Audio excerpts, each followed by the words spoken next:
The Siege of Tyre.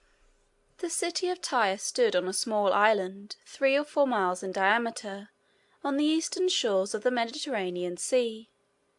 It was in those days the greatest commercial city in the world, and it exercised a great maritime power by means of its fleets and ships, which traversed every part of the Mediterranean. Tyre had been built originally on the mainland, but in some of the wars which it had to encounter with the kings of Babylon in the east, this old city had been abandoned by the inhabitants, and a new one built upon an island not far from the shore, which could be more easily defended from an enemy. The old city had gone to ruin, and its place was occupied by old walls, fallen towers, stones, columns, arches, and other remains of the ancient magnificence of the place. The island of which the Tyre of Alexander's day had been built was about half a mile from the shore. The water between was about 18 feet deep, and formed a harbour for the vessels. The great business of the Tyrians was commerce. They bought and sold merchandise in all the ports of the Mediterranean Sea, and transported it by their merchant vessels to and fro. They had also fleets of war galleys, which they used to protect their interests on the high seas, and in the various ports which their merchant vessels visited.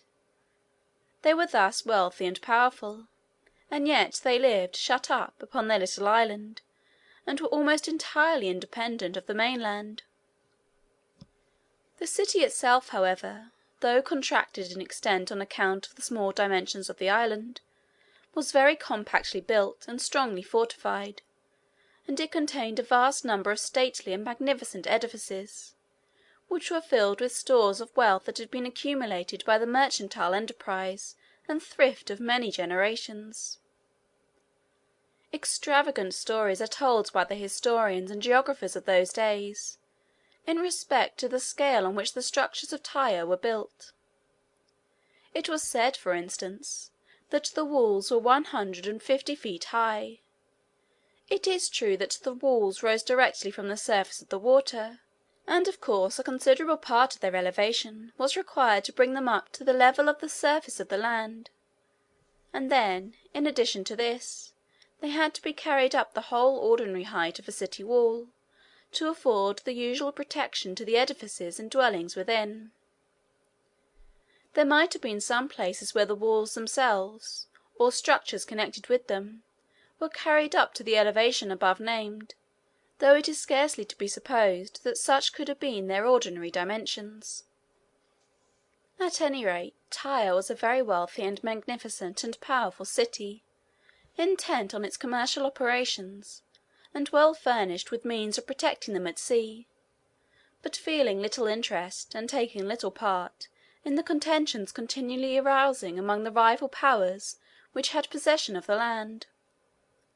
Their policy was to retain their independence, and yet to keep on good terms with all other powers, so that their commercial intercourse with the ports of all nations might go on undisturbed.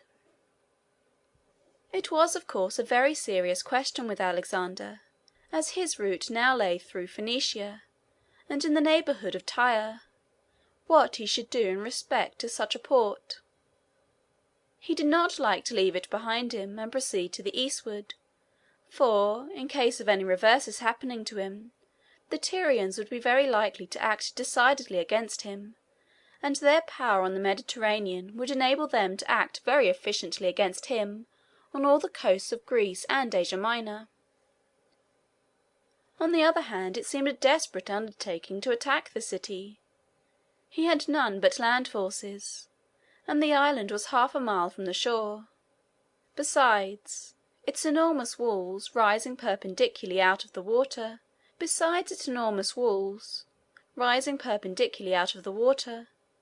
it was defended by ships well armed and manned. It was not possible to surround the city and starve it into submission, as the inhabitants had wealth to buy and ships to bring in any quantity of provisions and stores by sea. Alexander, however, determined not to follow Darius towards the east, and to leave such a stronghold as this behind him. The Tyrians wished to avoid a quarrel if it were possible. They sent complimentary messages to Alexander, congratulating him on his conquests, and disavowing all feelings of hostility to him. They also sent him a golden crown, as many of the other states of Asia had done, in token of their yielding a general submission to his authority. Alexander returned very gracious replies, and expressed to them his intention of coming to Tyre for the purpose of offering sacrifices, as he said, to Hercules. The Tyrians knew that wherever Alexander went, he went at the head of his army, and his coming into Tyre at all implied necessarily his taking military possession of it. They thought it might perhaps be somewhat difficult to dispossess such a visitor after he should once get installed in their castles and palaces. So they sent him word that it would not be in their power to receive him in the city itself, but that he could offer the sacrifice which he intended on the mainland, as there was a temple sacred to Hercules among the ruins there. Alexander then called a council of his officers, and stated to them his views. He said that on reflecting fully upon the subject, he had come to the conclusion that it was best to postpone pushing his expedition forward into the heart of Persia, until he should have subdued Tyre completely, and made himself master of the Mediterranean Sea. He said also that he should take possession of Egypt before turning his arms towards the forces that Darius was gathering against him in the east. The generals of the army concurred in this opinion, and Alexander advanced toward Tyre. The Tyrians prepared for their defense. After examining carefully all the circumstances of the case, Alexander conceived the very bold plan of building a broad causeway from the mainland to the island on which the city was founded, out of the ruins of old Tyre, and then marching his army over it to the walls of the city, where he could then plant his engines and make a breach. This would seem to be a very desperate undertaking. It is true the stones remaining on the site of the old city afforded sufficient materials for the construction of the pier, but then the work must go on against a tremendous opposition, both from the walls of the city itself and from the Tyrian ships in the harbour. It would seem to be almost impossible to protect the men from these attacks, so as to allow the operations to proceed at all, and the difficulty and danger must increase very rapidly as the work should approach the walls of the city. But, notwithstanding these objections, Alexander determined to proceed. Tyre must be taken, and this was obviously the only possible mode of taking it. The soldiers advanced to undertake the work with great readiness. Their strong personal attachment to Alexander, their confidence that whatever he should plan and attempt would succeed, the novelty and boldness of this design, of reaching an island by building an isthmus to it from the mainland, these and other similar considerations excited the ardour and enthusiasm of the troops to the highest degree. In constructing works of this kind in the water, the material used is sometimes stone and sometimes earth. So far as earth is employed, it is necessary to resort to some means to prevent its spreading under the water, or being washed away by the dash of the waves at its side. This is usually effected by driving what are called piles, which are long beams of wood pointed at the end, and driven into the earth by means of powerful engines. Alexander sent parties of men into the mountains of Lebanon, where were vast forests of cedars, which were very celebrated in ancient times, and which are often alluded to in the sacred scriptures. They cut down these trees and brought the stems of them to the shore, where they sharpened them at one end and drove them into the sand, in order to protect the sides of their embankment.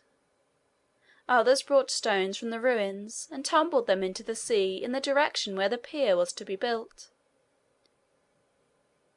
It was some time before the work made such progress as to attract much attention from Tyre. At length, however, when the people of the city saw it gradually increasing in size, and advancing toward them, they concluded that they must engage in earnest in the work of arresting its progress.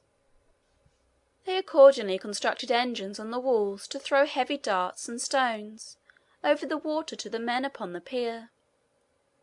They sent secretly to the tribes that inhabited the valleys and ravines among the mountains, to attack the parties at work there, and they landed forces from the city at some distance from the pier, and then marched along the shore, and attempted to drive away the men that were engaged in carrying stones from the ruins.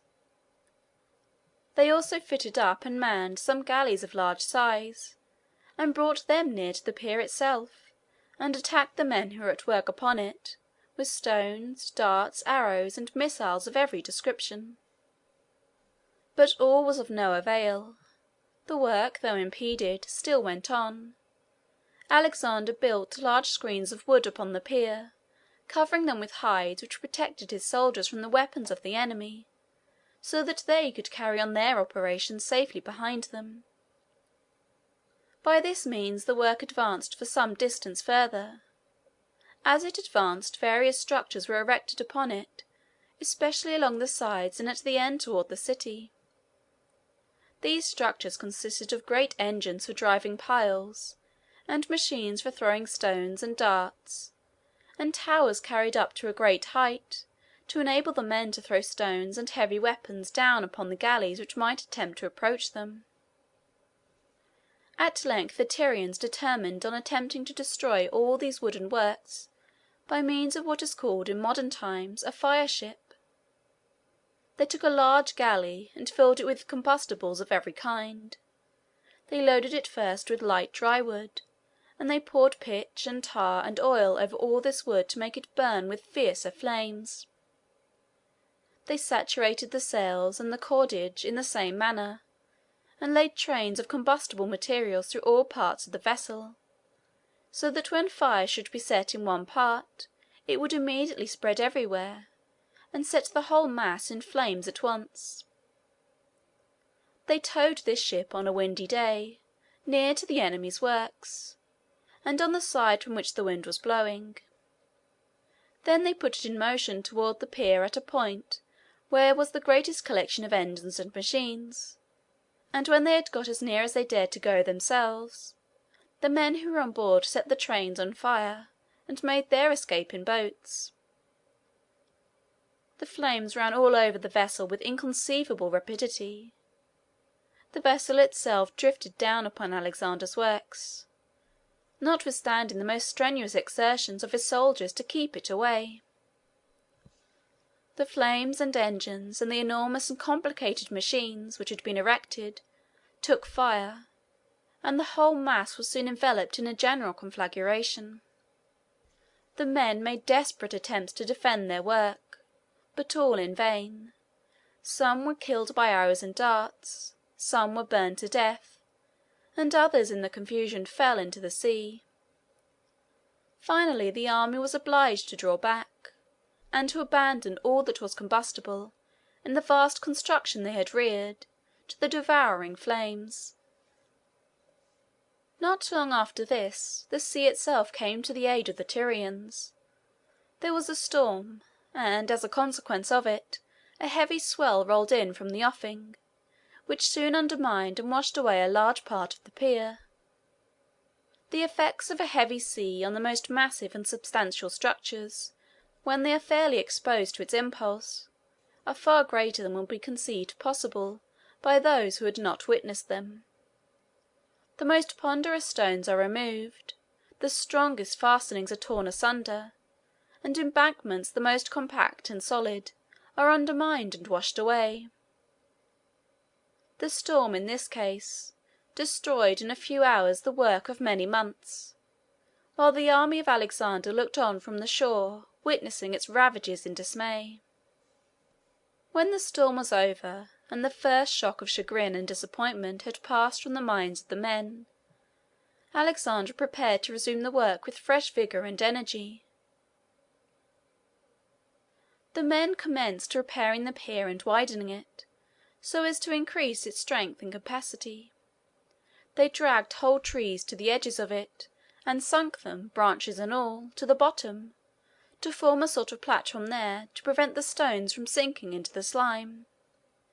They built new towers and engines, covering them with green hides to make them fireproof, and thus they were soon advancing again, and gradually drawing nearer to the city, and in a more threatening and formidable manner than ever. Alexander, finding that his efforts were impeded very much by the ships of the Tyrians, determined on collecting and equipping a fleet of his own. This he did at Sidon, which was a small town a short distance north of Tyre. He embarked on board this fleet himself, and came down with it into the Tyrian seas. With this fleet he had various success. He chained many of the ships together, two and two, at a little distance apart, covering the enclosed space with a platform on which the soldiers could stand to fight. The men also erected engines on these platforms to attack the city. These engines were of various kinds. There was what they called the battering ram, which was a long and very heavy beam of wood, headed with iron or brass. This beam was suspended by a chain in the middle, so that it could be swung back and forth by the soldiers, its head striking against the wall each time, by which means the wall would sometimes be soon battered down. They had also machines for throwing great stones, or beams of wood, by means of the elastic force of strong bars of wood, or of steel, or that of twisted rope. The part of the machine upon which the stone was placed would be drawn back by the united strength of many of the soldiers, and then, as it recovered itself when released, the stone would be thrown off into the air with prodigious velocity and force. Alexander's double galleys answered very well as long as the water was smooth, but sometimes when they were caught out in a swell, the rolling of the waves would rack and twist them so as to tear the platforms asunder and sink the men into the sea. The difficulties, unexpected and formidable, were continually arising. Alexander, however, persevered through them all. The Tyrians, finding themselves pressed more and more, and seeing that the dangers impeding them became more and more formidable every day, at length concluded to send a great number of the women and children away to Carthage, which was a great commercial city in Africa. They were determined not to submit to Alexander, but to carry their resistance to the very last extremity. And as the closing scenes of a siege, especially if the place is at last taken by storm, are beyond description, they wished to save their wives and daughters and hapless babes from having to witness them. In the meantime, as the siege advanced, the parties became more and more incensed against each other. They treated the captives which they took on either side with greater and greater cruelty, each thinking that they were only retaliating worse injuries from the other. The Macedonians approached nearer and nearer. The resources of the unhappy city were gradually cut off and its strength worn away. The enemies approached nearer and nearer to the walls, until the battering rams bore directly upon them, and breaches began to be made. At length one great breach on the southern side was found to be practicable, as they call it. Alexander began to prepare for the final assault, and the Tyrians saw before them the horrible prospect of being taken by storm. Still they would not submit. Submission would now have done but little good, though it might have saved some from the final horrors of the scene. Alexander had become greatly exasperated by the long resistance which the Tyrians had made. They probably could not now have averted destruction, but they might, perhaps, have prevented its coming upon them in so terrible a shape as the irruption of 30,000 frantic and infuriated soldiers through the breaches in their walls to take their city by storm. The breach by which Alexander proposed to force his entrance was on the southern side. He prepared a number of ships, with platforms raised upon them in such a manner that, on getting near the walls, they could be let down, and form a sort of bridge, over which the men could pass to the broken fragments of the wall, and thence ascend the breach above. The plan succeeded. The ships advanced to the proposed place of landing, the bridges were let down, the men crowded over them to the foot of the wall.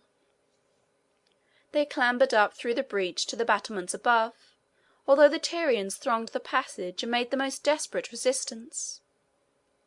Hundreds were killed by darts and arrows and falling stones, and their bodies tumbled into the sea. The others, paying no attention to their falling comrades, and drowning the horrid screams of the crushed and the dying with their own frantic shouts of rage and fury, pressed on up the broken wall, till they reached the battlements above. The vast throng then rolled along upon the top of the wall, till they came to the stairways and slopes by which they could descend into the city, and pouring down through all these avenues, they spread over the streets and satiated the hatred and rage which had been gathering strength for 7 long months, in bursting into houses, and killing and destroying all that came in their way. Thus the city was stormed. After the soldiers were weary with the work of slaughtering the wretched inhabitants of the city, they found that many still remained alive, and Alexander tarnished the character for generosity and forbearance for which he had thus far been distinguished, by the cruelty with which he treated them. Some were executed, some thrown into the sea, and it is even said that 2,000 were crucified along the sea shore. This may mean that their bodies were placed upon crosses after life had been destroyed by some more humane method than crucifixion. At any rate, we find frequent indications from this time that prosperity and power were beginning to exert their usual and unfavourable influence upon Alexander's character.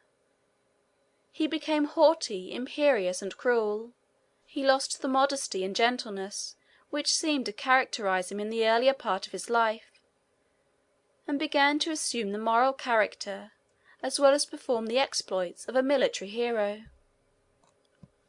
A good illustration of this is afforded by the answer that he sent to Darius about the time of the storming of Tyre, in reply to a second communication which he had received from him proposing terms of peace.